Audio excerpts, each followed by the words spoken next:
Essa questão da diminuição dos processos na Justiça do Trabalho, eu me lembro que de entrevistar colegas seus à época, eles diziam, olha, teve uma redução.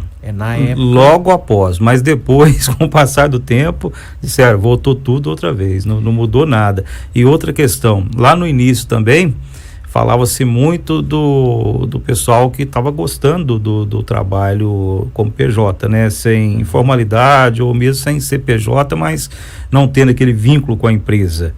Hoje você já vê que o cenário já tá bem diferente disso, né? As pessoas já querem esse vínculo, essa carteira assinada. Eu acredito que essa questão, né? Inclusive a questão da pejotização, o Supremo já decidiu, né? Que existe a possibilidade de outras formas de prestação de serviço, outras formas de trabalho, além daquela regida pela CLT. De certa forma, a pejotização, né, ela só mudou um pouco a questão do trabalhador autônomo, né? Ela trouxe uma formalidade para aquele trabalhador autônomo que era totalmente informal. Isso foi um aspecto que eu entendo positivo, porque o trabalhador informal, ele não tinha nenhuma segurança, principalmente em relação à previdência social. Já quando as empresas exigem a criação de uma pessoa jurídica para a prestação de serviço, você pelo menos garante a questão previdenciária aí. Ou seja, a formalização desse trabalhador autônomo. Bom, eu acho que o que acontece é o seguinte,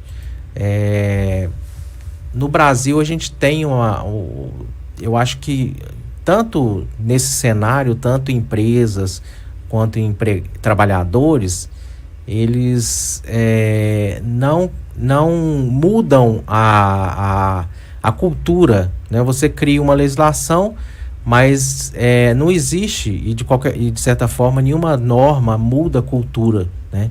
A lei ela estabelece uma regulamentação, mas ela não tem esse poder de mudar a cultura de um povo.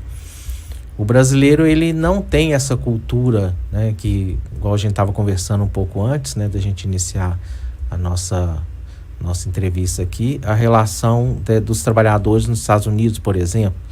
O brasileiro não tem essa cultura ainda.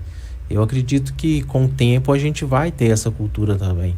Mas o que acontece é que, por que eu acredito que muitas empresas, aliás, muitos trabalhadores estão buscando voltar ao regime seletista?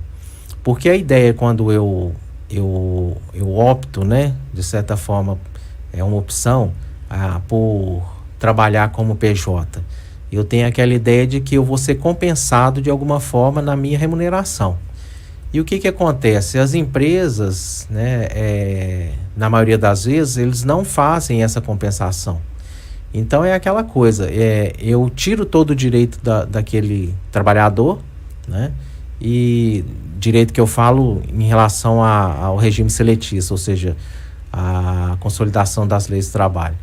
Eu tiro esses direitos como 13º, férias, fundo de garantia, mas eu não compenso isso na remuneração. Então, por isso que eu acho que existe esse aumento na insatisfação dessas pessoas que optaram por trabalhar como PJ, porque não há essa compensação. Então, e outra coisa, para que eu seja um autônomo ou um PJ, eu tenho que ter autonomia na prestação de serviço. Então, o que eu vejo, né, como advogado, muitas pessoas me procuram nesse sentido, é porque eles criam uma pessoa jurídica, vão prestar serviço para uma empresa, mas eles não têm nenhuma autonomia para prestação de serviço. Então, na verdade, existe uma burla na legislação aí, porque eu quero um empregado, mas sem os encargos trabalhistas, e não quero bancar financeiramente a retirada desses encargos. Porque igual a gente estava falando, nos Estados Unidos você não tem esses direitos, mas as pessoas não sabem, mas nos Estados Unidos você tem sindicatos fortes que buscam regulamentar as relações de trabalho daquela categoria. Então existe uma regulamentação mínima, só que existe autonomia nessa regulamentação, mas ela existe. E o que acontece? As empresas estão dispostas a pagar também por isso. Então, assim, o empregado, o prestador de serviço lá, ele tem uma remuneração digna, que ele consegue bancar tudo que ele precisa.